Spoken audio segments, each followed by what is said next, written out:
Ag Secretary Brooke Rollins also saying this week the administration plan aims to ease beef supply constraints and boost processing capacity here at home, and that the government will embark on a pretty big initiative to open additional lands for ranching in a bid to bring down beef prices. Rollins said on CNBC that while President Trump is in talks with Argentina regarding beef imports, any purchases from South American country would not be significant from the U.S. point of view. AgDay's Michelle Rook has been following this story. Michelle, so far that plan has not been well received. Yeah, that's right. While we still don't know all the details, the nation's cattle producers are upset with President Trump's plan to fight beef inflation and were outraged when he suggested the administration was considering additional imports of beef from Argentina. Leading cattle groups spoke out, and their message to President Trump is stay out of the cattle markets.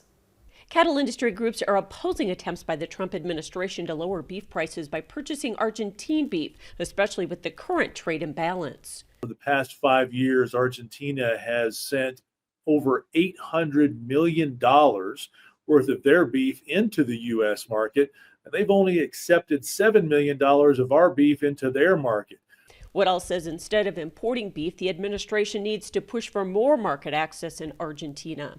So if there's a relationship with Argentina, it needs to be one where the president is being an advocate for U.S. beef going to their country rather than trying to open up more access for them, again, in a way that would depress prices for us as cattle producers.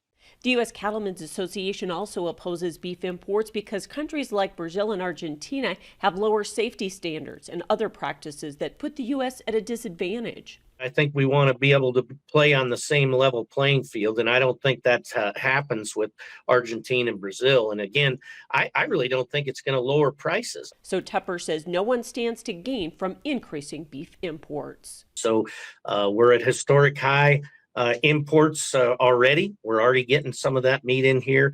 I don't think that the only people that probably benefit is the big four packers and the importers to buy that cheap beef and put it into a much higher price market.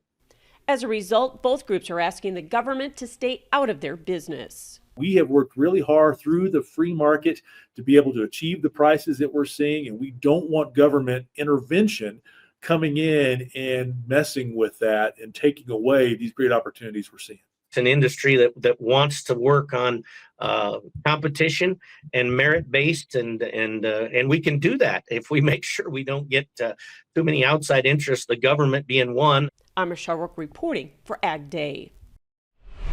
Thanks, Michelle. And President Trump potentially adding more fuel to that fire. On Wednesday, he posted on his Truth Social site that cattle ranchers, quote, don't understand the only reason they are doing so well for the first time in decades is because I put tariffs on cattle coming into the U.S. Going on to say it would be nice if they would understand that, but they also have to get their prices down because the consumer is a very big factor in my thinking also, end quote. And in another posting saying, quote, tariffs on other countries saved our cattle ranchers, end quote.